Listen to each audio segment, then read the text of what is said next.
Agora é um exercício aqui que eu espero que gere um pouco mais de engajamento aqui e participação, né, gente? Vamos chegar junto aqui, porque agora é o seguinte, a gente vai falar de seleção brasileira, né? A seleção brasileira já está reunida lá em Seul, na Coreia do Sul, onde está treinando para, assim, com 10 jogadores apenas, né?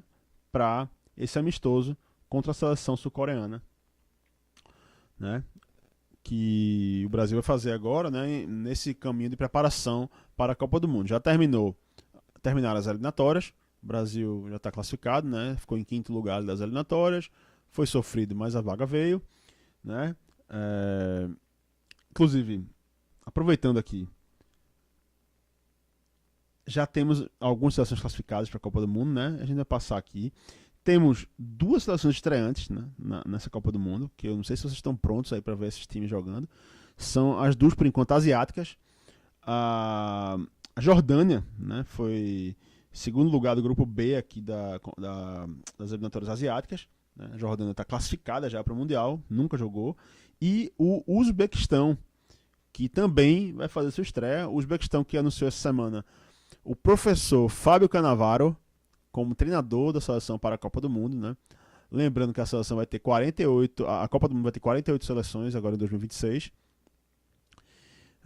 Então, temos essas duas seleções classificadas aí, estreantes, né? Além delas, tem as três sedes, Canadá, México e Estados Unidos. Tem o Japão, a Nova Zelândia, que foi o campeão aí da Oceania, né? O Irã já está classificado. Aí na América do Sul temos a Argentina, temos o Brasil, temos o Equador, Uruguai, Colômbia e Paraguai, né? Paraguai que volta à Copa do Mundo depois de 16 anos, né?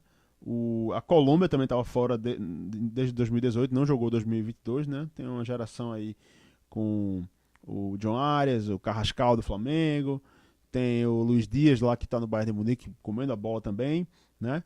E além dessas seleções aqui tem a Coreia do Sul, que também está classificada, tem a Austrália, né, que também disputa as eliminatórias asiáticas, segundo lugar do grupo C aqui, perdeu para o Japão, né, nesse grupo, e o Marrocos e a Tunísia também estão classificados para a Copa. O Marrocos que foi terceiro lugar da última Copa, né? Chegou até as semifinais e fez uma grande campanha, tem uma grande geração e inclusive deu no Brasil agora no Mundial Sub-20.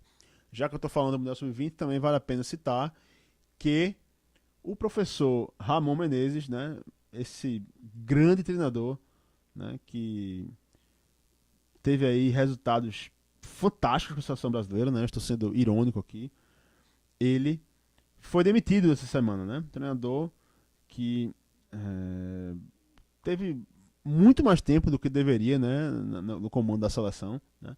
O cara simplesmente ele estava no comando da seleção brasileira desde de 2022, né? Ele até da seleção sub-20, né? Ele ainda assumiu interinamente a seleção brasileira principal depois da saída de Tite e antes da chegada de Fernando Diniz. Eu por acaso tive ainda a oportunidade de ver o jogo dessa grande era Ramon Menezes lá em Lisboa, né? O Brasil enfrentou a seleção do Senegal no estádio José Alvalade e foi assim um negócio constrangedor, né? O Brasil tomou um vareio de bola do Senegal e assim triste, né? Eu fiquei mais triste por Joelton nesse jogo, que teve sua primeira chance, até, né, se apresentou bem ali, mas ele que teve muito azar até agora na seleção brasileira, não conseguiu ter uma grande atuação e uma vitória da seleção, né? Ele jogou muito mal quase todas as vezes e nessa vez que ele jogou bem, se eu não estou enganado, ele fez até o gol, né, uma bola parada, mas não teve sorte.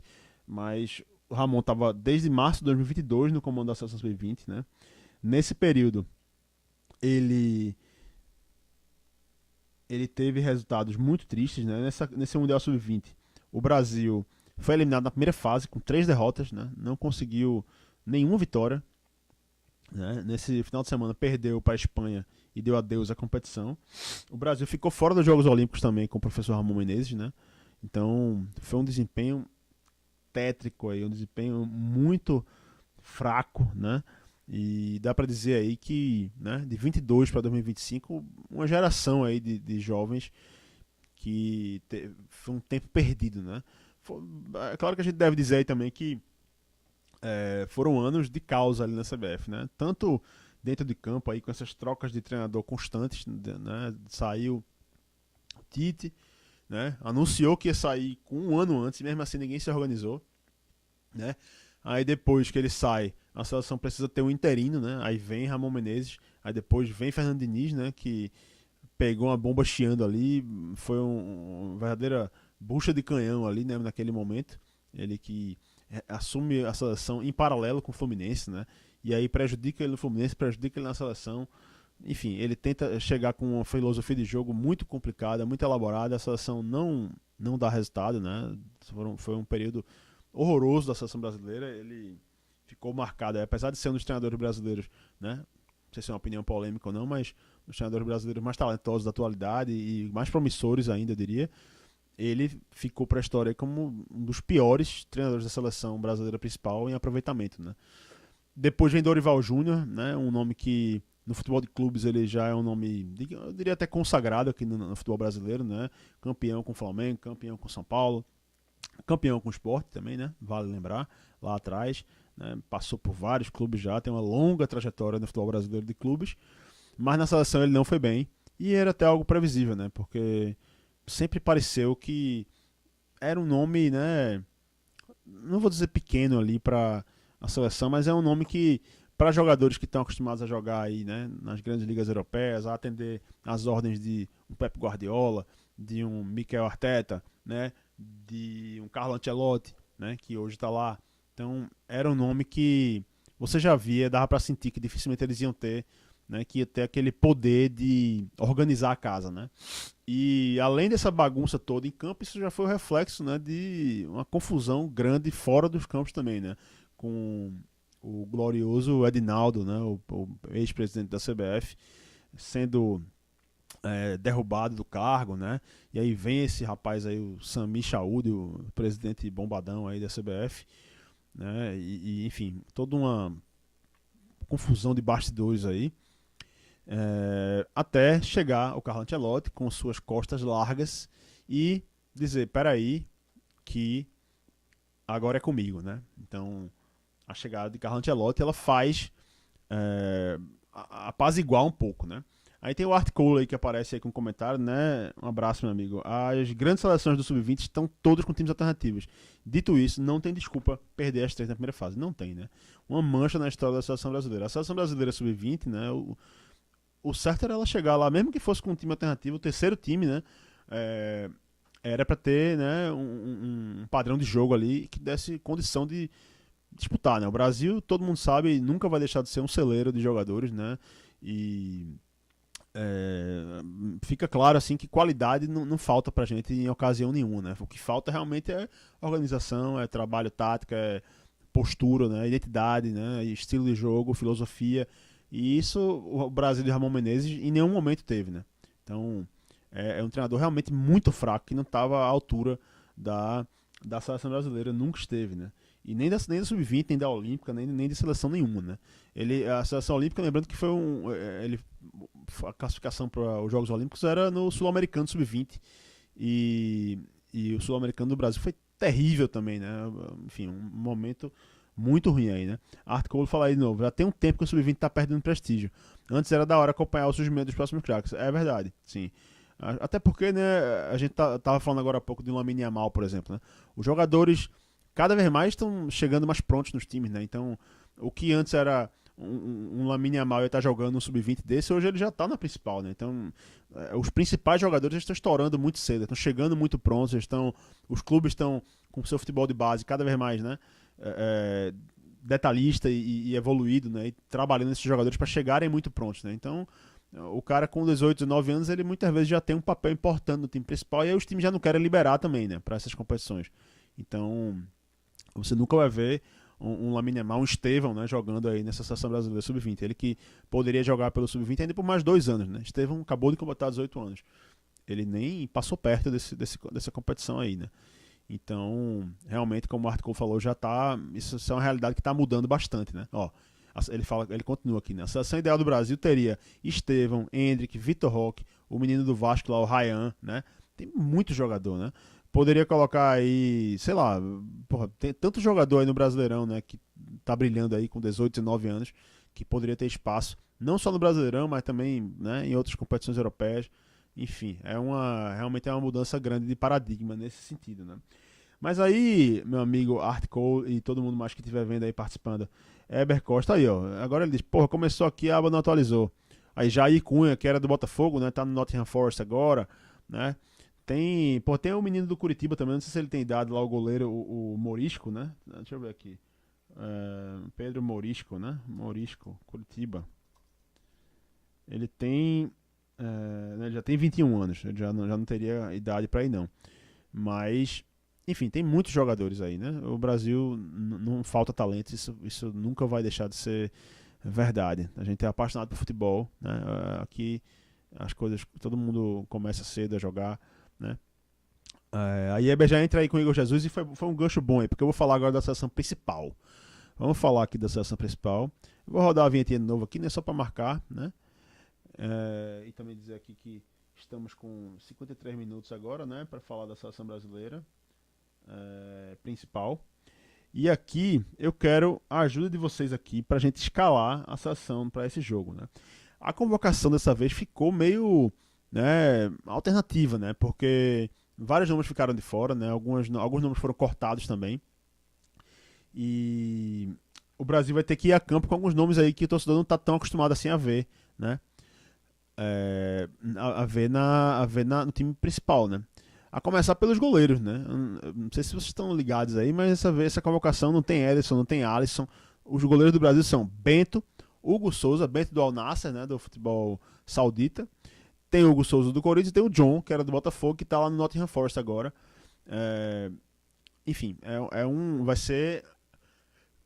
O Bento já estreou pela seleção, mas o Hugo Souza e o John ainda não, né?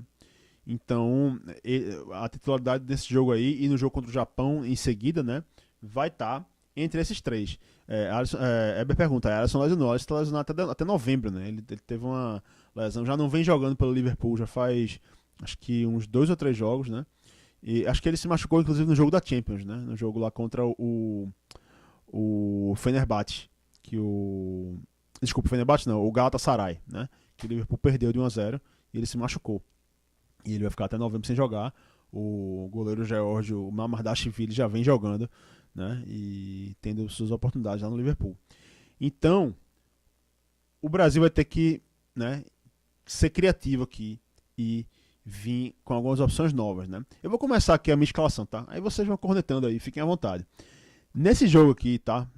Da Coreia do Sul, eu vou ser sincero, eu não me agrado tanto de nenhum desses 3 goleiros. Né? O Bento ele teve um começo bom no Atlético Paranaense e no Al Nassr, né? Eu não vou dizer aqui que eu sou um assíduo espectador da Liga Saudita, né? Eu quando vejo jogos da Liga Saudita eu geralmente assisto o Al Hilal, né? Que é um time que vem chamando minha atenção já todas as vezes que eu pude ver, me chamou a atenção pelo futebol bem jogado, né? E por jogar muito bem. Quando estava lá com o Jorge Jesus, agora está com o Simone Inzaghi, né? E é um time que tem jogado muito bem, né? Um time que, bola no chão, grandes jogadores em todas as posições. Então é um time interessante até de ver jogar, sabe? O Al Nassr não assisto tanto, né? É muito raro assistir. Então, eu confesso que eu não sei dizer se o Bento tá jogando muito bem lá. Eu sei que ele é titular e ele joga sempre, né? Isso já é um ponto a favor dele, né? Porque o John, por exemplo, chegou agora há pouco lá no Nottingham Forest e não tem jogado tanto, né? Ele está indo aqui mais pelo que ele fez no Botafogo do que por qualquer outra coisa. E o John, assim, ele já tem seus 28 anos, se não estou enganado, né? Olha aqui, John Nottingham Forest. Não é isso? John Goleiro. Ele está no Nottingham Forest, ele já tem 29 anos, né? Jogador de 1996. Né? Eu não sei até que ponto esse jogador ele tem futuro na seleção, sabe? Eu também não sei, confesso, se é hora de pensar em futuro, né? Porque a Copa do Mundo tá aí e a gente tem que ter o melhor goleiro possível, né? Mas eu acho que, assim, essa competição, ela virtualmente não existe, né? Todo mundo sabe, exceto se acontecer uma lesão, né? Como às vezes até acontece, né? Alisson nessa temporada tá machucado. Na temporada passada também ele se machucou, passou um longo tempo fora, né? O Kilman Kelleher, que agora está no Brentford, ele foi titular durante bons meses e foi muito bem, inclusive, né? O goleiro norte-irlandês. Então, assim, Alisson deve ser o dono da posição, né, naturalmente, né? Apesar de alguns brasileiros, como meu amigo Andreus, não gostarem muito dele, né? Porque na seleção ele dificilmente faz grandes defesas, assim, né? É difícil de lembrar de grandes intervenções de Alisson com a camisa da seleção, mas no Liverpool ele, né, brilha há muitas temporadas, né? A torcida ama ele e não é à toa, ele joga muito lá, pega muito, né? Mas assim, para resumir a ópera aqui, o meu goleiro seria o Hugo Souza, certo? Eu sei que também, né, como eu disse, são três nomes que têm contestações em torno e tal, mas eu acho que o Hugo Souza ele tem um potencial, né? É, ele é um jogador ainda jovem, é um jogador que surge bem no Flamengo, aí fica um pouco queimado ali no momento, se eu não estou enganado, com aquele. O treinador era o Domenech Torrent, né? Ele é titular, ele é um goleiro que dessa linha que sai jogando com os pés, e não sei o que e tal, e ele comete alguns erros ali, e toma alguns gols bobos, e fica um pouco queimado, e aí o Flamengo empresta ele, né, para ir jogar no Japão, né, se eu não estou enganado, confirmando aqui, para não falar besteira, né, Hugo Souza, goleiro, ele foi emprestado pelo Flamengo para jogar no futebol, no futebol português, no Chaves. Peço perdão. Ele foi jogar no Chaves, fez uma boa temporada lá, né? Jogou a temporada inteira, se destacou e voltou para jogar no Corinthians, né? O Corinthians perde ali o seu goleiro titular e ele chega para, e que inclusive era o Carlos Miguel, acho que agora acabou de assinar com o Palmeiras, né? Aí chega o Hugo Souza e toma conta da posição e tem ido muito bem no Corinthians, né? Um goleiro que tem uma grande envergadura, né? Um goleiro que, como eu disse, joga com os pés, faz defesas difíceis, né? E pelo que eu pude ler, o Ancelotti já gostou bastante dele e estava decidido a dar oportunidades a ele, né? Então, me parece aí, é meio que, digamos que é minha opinião, mas digamos que é uma opinião informada ali. Eu acho que ele vai ser titular e eu apoio, tá? Eu acho que ele deve ser titular nesse jogo contra a Coreia do Sul. Até para ele receber essa chance aí, a gente vê realmente, né, o que é que a gente pode esperar desse jogador e se ele vai bem, né? A Coreia do Sul que tem ali vai ter o Heung-min Son, que está em grande fase no LAFC, né? Chegou na Major League Soccer voando, né? Eber complementa aí que o Jonathan Nottingham Forest, sem jogar, o titular é o goleiro da seleção da Bélgica. Eu acho que até o goleiro é o Mats Sells, né? Que é o goleiro que tomou o gol de pênalti ali do Voltemade nesse final de semana, né? Um super pênalti bem batido aí. Newcastle e Brentford. Não, é Brentford, foi isso, né? Não, peraí. Qual foi o jogo mesmo do Newcastle? Peraí. O último jogo do Newcastle foi contra o Nottingham Forest. É isso, eu já tava, né? Tô me complicando no fácil aqui. A escalação foi justamente contra o goleiro da Bélgica aí, o Mats Sells, né? Não sei como é que é a pronúncia correta. Mas esse seria meu goleiro titular, certo? Vamos aqui agora para a lateral direita. Vocês vão ver que as opções também, né? Simplesmente são o Paulo Henrique do Vasco e o Vitinho do Botafogo. Aqui, bicho, aqui eu devo dizer que é até difícil escolher, né? Talvez se a gente for escolher o que está em melhor fase, né? Seria o Paulo Henrique, né? Que inclusive estava sendo muito pedido aí, né? Um certo lobby aí para ele receber uma oportunidade, né? Enfim, um cara que tá no momento bom ali, o Vasco que deu uma encontrada ali, né? Com o Fernando Diniz e tem subido na tabela, o Felipe Coutinho voltou a jogar bem, o Ryan, que já foi citado aí, tá jogando bem também, né? Então, o Paulo Henrique talvez seja o que está em melhor fase. Eu estaria mais inclinado aí a dar uma chance ao Vitinho, né? Que já vem sendo convocado de outras vezes e ainda não jogou. E se destacou no Botafogo ano passado, né? O Botafogo que teve, né, uma grande temporada em 2024. Eu acho que esse seria o meu titular para esse jogo da Coreia, mas assim, sem nenhuma convicção, né? Sem nenhuma convicção mesmo, porque para mim são dois jogadores de nível muito semelhante, né? O Vitinho do Botafogo é um jogador ainda jovem também, né? Ele tem aí 26 anos, na idade, né, tá entrando ali no, digamos que no prime dele ali. E o Paulo Henrique, do Vasco, ele tem 29 anos, né? Ele já é um pouco mais veterano, me parece ser um jogador ali, seria na linha ali talvez do famoso Zé Carlos da Copa de 98, né? Um cara ali que nunca pisou na seleção, entrou na corrida pela posição ali já no final do ciclo, né? E termina se destacando e indo para a Copa, né? Eu estaria mais tentado, mais inclinado a dar uma chance ao Vitinho. Na lateral esquerda, aí eu acho que seria a hora de manter o que deu certo nos últimos jogos, né? O nosso Douglas Santos, né? O lateral formado pelo Náutico, jogador que estava esquecido lá no Zenit. Eu acho que o Wesley, Eber pergunta aqui se o Wesley foi convocado. Eu acho que não, viu, Eber? Acho que ele, não sei se ele foi cortado ou se, ele lembra que ele foi convocado, mas ele foi cortado. Deixa eu ver aqui. Wesley Roma, cortado. Ele foi cortado por lesão ontem, exatamente. Por isso que o Paulo Henrique foi convocado. Ele teve uma lesão jogando no jogo contra a Fiorentina anteontem, no domingo. Uma lesão na tíbia. Ele vai ficar de fora aí, né, por um tempo. Não é uma lesão séria, né? Mas ele não vai jogar esses amistosos. Pra ele deve ter sido uma pena, né? Porque ele seria titular com o pé nas costas aí nessa série. Até porque ele foi bem no outro jogo, né?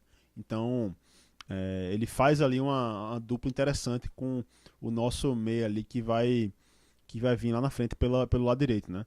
Antes de mais nada, eu escolhi essa tática aí, tá? Esse 4-3-2-1, porque é a forma como eu vejo, né? Poderia ser um 4-3-3 também, né? Talvez, mas eu acho que para os jogadores que a gente tem aqui, talvez seja, talvez para o esquema que está desenhado aqui, eu confesso que, né, me incomoda um pouco ter esses 3 atacantes aqui dentro da área. Eu prefiro ter 2 jogadores aqui um pouco mais criativos, né, para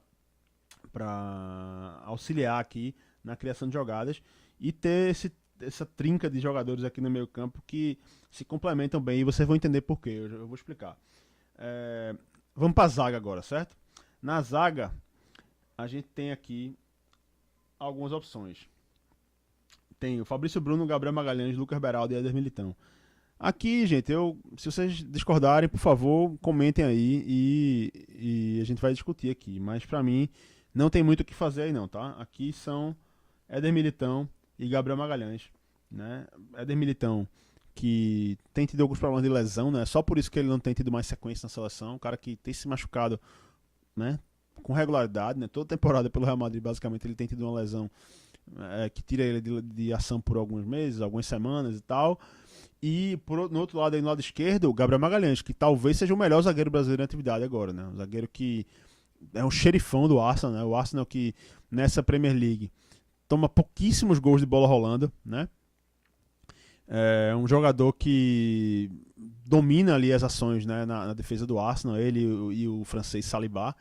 E né, a cereja do bolo é que ele faz muito gol de cabeça, né? E isso eu acho que era uma coisa que a seleção brasileira precisava trabalhar bastante, né? Essas jogadas de bola parada, porque o Brasil tem um verdadeiro especialista, né? O Magalhães, ele é um cara que está entrando na história da Premier League como um dos zagueiros mais artilheiros, né? Que faz mais gol de cabeça. O Arsenal, todo mundo sabe já a essa altura que tem o mito Nicolas Jover, né? O cara que desenha as bolas paradas, né, do Arsenal. Mas a seleção precisa de um cara que desenhe bola parada também para Gabriel Magalhães poder fazer os golzinhos dele. Keb chega aí dizendo que discorda, né? Meu amigo Pedro Keb, grande amigo, discorda. Eu não sei de que ele discorda exatamente. E Tarcísio chegou aí também para dizer, outro amigo aí para dizer que perguntar pro Chico do Esporte se joga vôlei. Chico, ele não tá no esporte mais, né? Tá lá em Israel agora, ali bem pertinho. Tá num lugarzinho bem tranquilo que ele foi arrumar para jogar, né? Lucas Lima joga vôlei? Keb pergunta. Lucas Lima, apesar da classe ser permanente, né? Talvez a forma dele, né? Não sei, vamos dar um tempo aí, né? Talvez, né, até chegar ali a Copa do Mundo, né? O esporte talvez entrando num momento ali, né, um pouco melhor, mas a classe é permanente, né? Isso a gente sabe, é um ditado clássico do futebol. Lucas Lima, né? Jogador diferenciado, né? Um canhotinho ali, né? Que já teve seus momentos na seleção, mas que no momento, né, ele precisa de um time que ajude ele a encontrar esse espaço na seleção brasileira, né? Tá difícil. com o Sport na situação que tá, né? Mas vamos falar de coisa boa, né? O Sport tá mal demais, bicho. Dá uma tristeza, tá deprimente demais, né? Então aqui, ó, nosso tripé de meio campo. E eu sei que Tarcísio e a galera gosta desse assunto de seleção brasileira aí, né? E é até bom ele estar nessa hora aqui, porque agora a gente vai falar dos nossos meias, né? Como é, Tarcísio? É o construtor, o ritmista, né? E o destruidor, né? Isso tem essas 3 funções aí que o Brasil precisa ter no meio campo para ter um time bem sucedido, certo? Então, nesse meio campo aqui, eu já falei lá no nosso grupo, né? Da minha opinião em relação a esses jogadores aqui. E eu queria ver, pelo menos em um jogo, certo? A seleção brasileira replicar um pouco esse meio campo que dá certo no Newcastle, né? Um meio campo que é dinâmico, que defende bem, que ataca bem. E eu gostaria muito de ver nesse jogo esses 3 aqui, ó. Joelinton, Bruno Guimarães e no papel do Tonali ali, né, que não joga no Newcastle, eu queria ver o Lucas Paquetá. Esse seria meu meio campo para esse jogo, certo? A gente tem outras opções aqui, né? Como vocês estão vendo. Tem André, Casemiro e João Gomes, né? Não são opções, né? São opções ali de jogadores mais orientados ali para ser aquele trinco ali, né? Aquele jogador ali cabeça de área, né? Tanto o André como o João Gomes, jogadores marcadores ali que dão dinamismo no meio campo e tal, e que tem pegada, né? Para defender. Mas eu acho que esse meio campo aqui com Bruno e Joelinton, né? Eles tem uma química muito boa já, né? Jogadores que jogam juntos há muitos anos, né? Inclusive na esfera pessoal também, né? Quem acompanha mais de perto sabe que um é padrinho do casamento do outro, enfim, as famílias vivem juntas, enfim, tem um entendimento muito bom ali, né? Os caras, né? Os caras jogam juntos há muito tempo. Tarcísio aparece aí, ó. Temos notícia de Douglas. Douglas Luiz, né? Douglas Luiz, bicho, não tem acompanhado. Se recuperar a forma na Premier League, acha que seria uma boa nesse meio. Eu acho, velho. Mas Douglas é o seguinte: o Nottingham Forest, né, que é o time que ele foi contratado agora, ele não. Ele tá numa forma péssima, né, o Nottingham Forest. Teve aquela treta lá do. O dono. Vamos lá, vou resumir aqui. Um leve desvio na rota aqui. Mas o Nottingham Forest fez uma temporada passada muito boa, quase foi para a Liga dos Campeões, sob o comando do professor português, o Nuno Espírito Santo.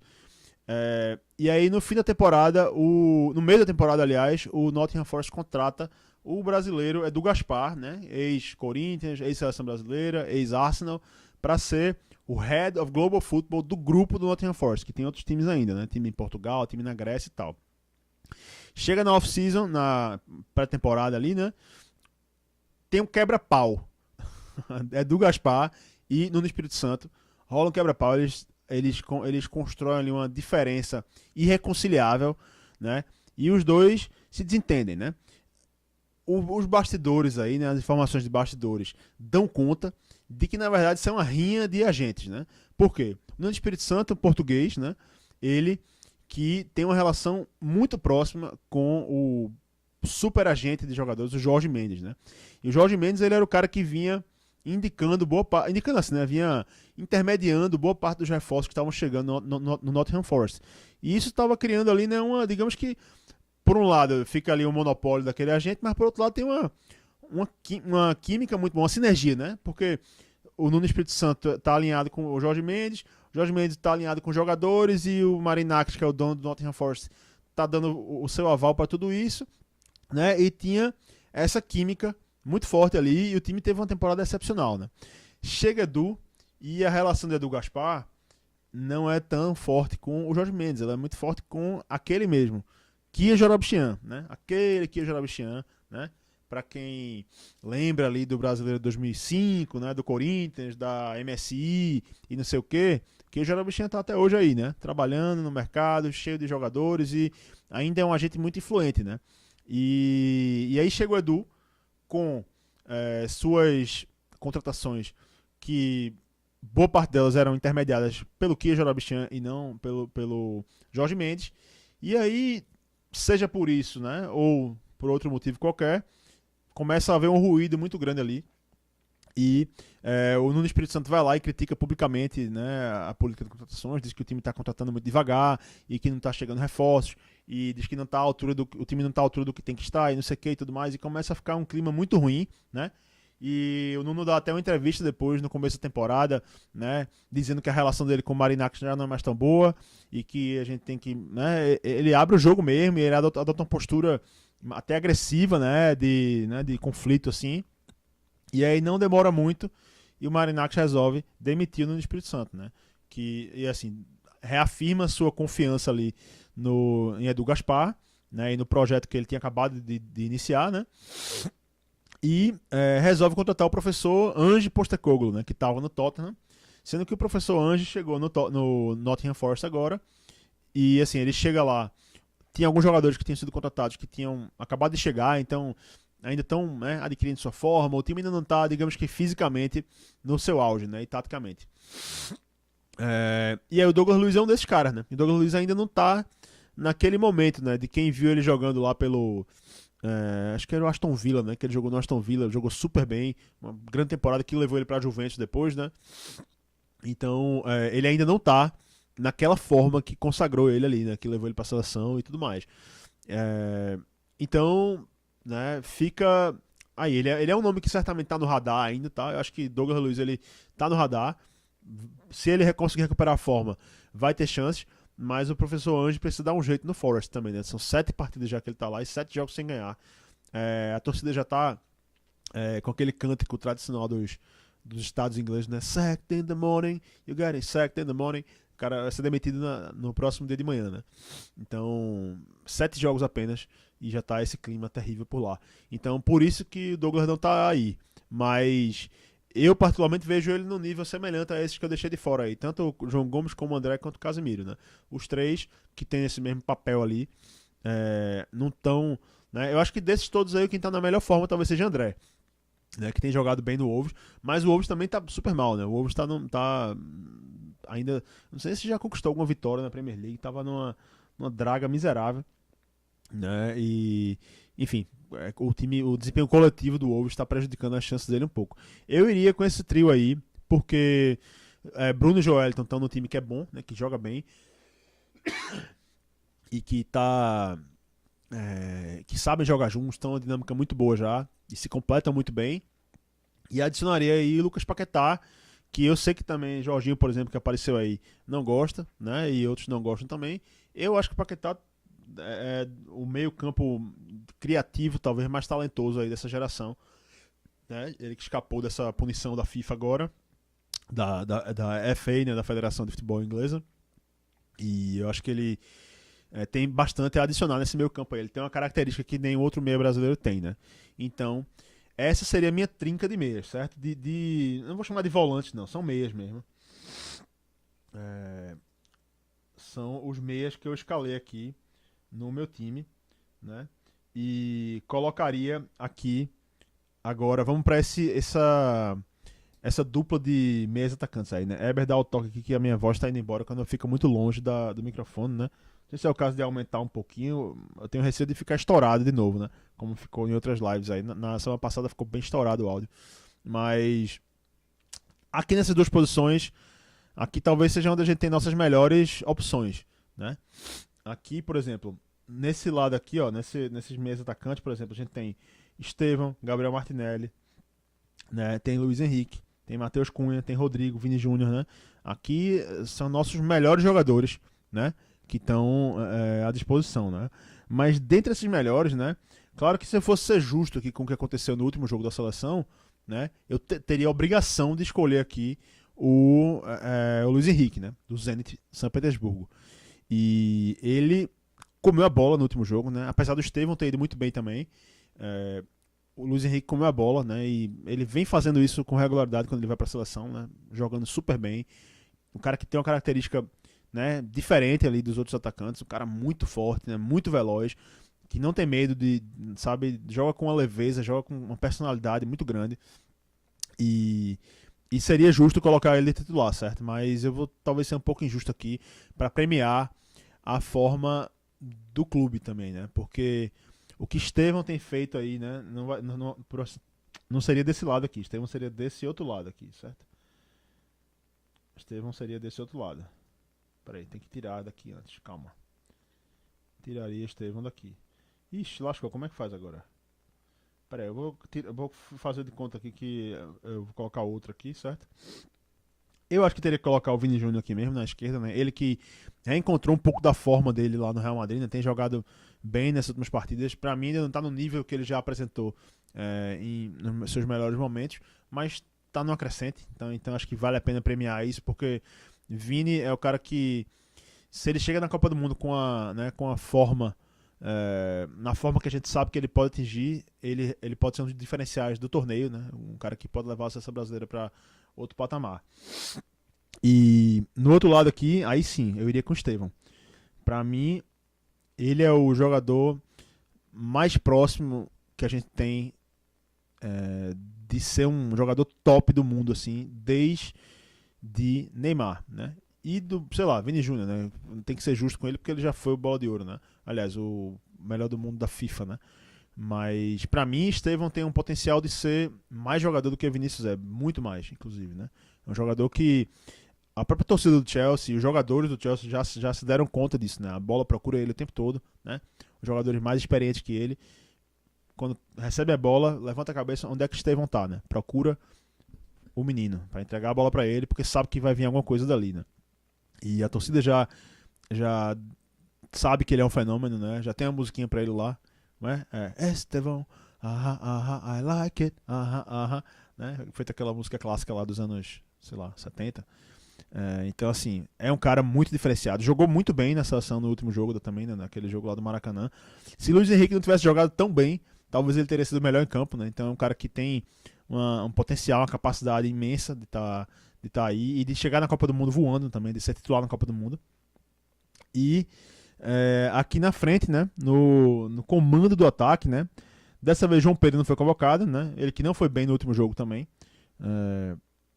No jogo do Maracanã, né? Contra a seleção da Colômbia? Não, do Chile, né? Foi contra o Chile. Ele não foi bem no jogo. Apesar de no Chelsea vinha jogando muito bem, né? No Chelsea a forma dele também caiu um pouco, né? Então talvez tenha sido até por isso que ele não tenha sido chamado. Mas dentre as opções aqui, né? Considerando aqui o centroavante, né? Eu acho que desses caras que estão na convocação aqui, Martinelli não é centroavante, certo? Luiz Henrique, ele rende muito melhor ali também pelo lado direito do campo, né? Ele nessa faixa que Estevão tá escalado aí no meu time. Né? O Matheus Cunha, ele também não é necessariamente um camisa 9, né? No United ele tem jogado um pouco mais recuado, ele é um jogador mais de conexão ali, né? Não é tanto de definição, né? Apesar de que ele também tem essa característica um pouco, ele poderia ser esse 9, mas não seria justo colocar ele agora porque ele não tá jogando bem no United, né? Inclusive ele até saiu do time nesse último jogo que o United ganhou, né? Colocou ali o Mason Mount para jogar titular e o time venceu. Foi a primeira vitória tranquila do United na temporada contra o Sunderland, foi nesse jogo. Né? E eu acho que não seria justo ele começar agora. O Richarlison tem ido bem no Tottenham, mas a minha opção aqui seria dar, digamos assim, retomar, não vou dizer dar uma continuidade, mas dar a Igor Jesus a oportunidade de retomar o que ele já fez pela seleção. Né? Nas vezes que ele foi chamado, quando estava no Botafogo ainda, ele conseguiu ir bem, fez gols. Né? É um atacante que é um bom jogador nessa conexão aí, né? Um cara que consegue articular jogadas, né? Então eu vejo esse trio aí, né? Com Vini Júnior, Estevão, Igor Jesus, um trio que se complementa bastante, né? Tem um jogador ali, né? Tarcísio, me ajuda aí no teu conceito aí. O Vini Júnior é um jogador, né? Que é velocidade, orientado ali para a linha de fundo, né? Um cara que consegue trazer essa dimensão do 1x1 ali, né? Estevão, eu já vejo como um cara que tem um pouco mais de criatividade, né? Um cara que tem um passe diferenciado, que também sabe fazer gol, né? Um cara bem completo, né? Na minha opinião. E Igor Jesus é o cara que tem a característica de ser o 9, mas também tem essa conectividade ali com as outras peças. Então eu vejo que ele poderia, né, ser essa peça aí para o Brasil nesse jogo contra a Coreia do Sul. Esse seria o meu time, certo? Todo mundo já está vendo aqui. Hugo Souza, Vitinho, Militão, Magalhães e Douglas Santos. Joelton, Bruno Guimarães e Lucas Paquetá, Estevão, Vini Júnior e Igor Jesus. Queria ver Rodrigo jogar também, né? Rodrigo que o talento dele, né? Não precisa nem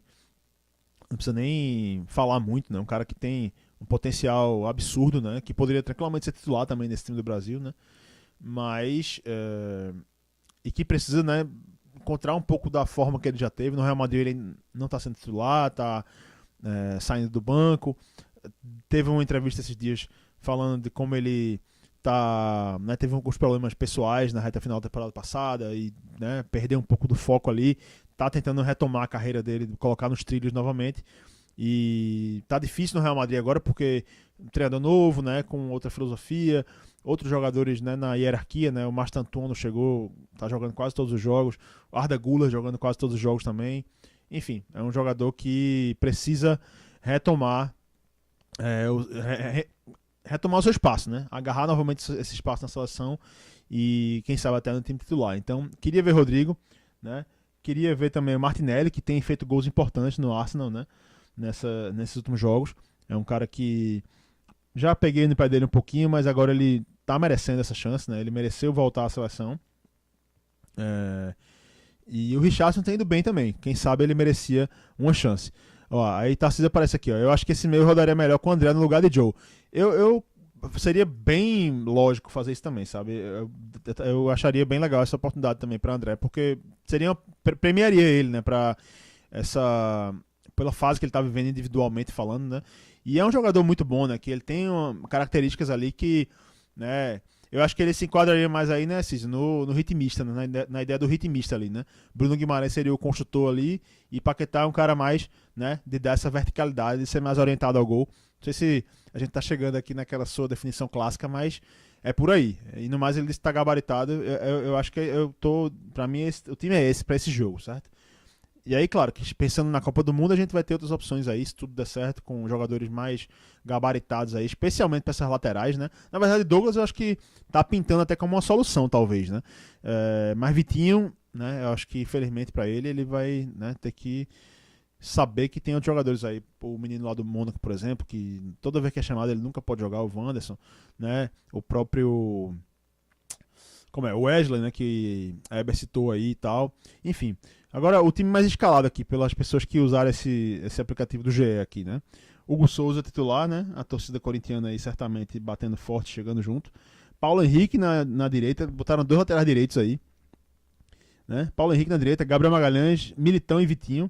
Aí no meio campo botaram aí João Gomes, né, que é ex-Flamengo, né? Então é bom ter sempre isso em mente aí. Então tem João Gomes, Paquetá aí, 2 ex-Flamengo e contando ainda com Vini Júnior, 3 ex-Flamengo no time aí.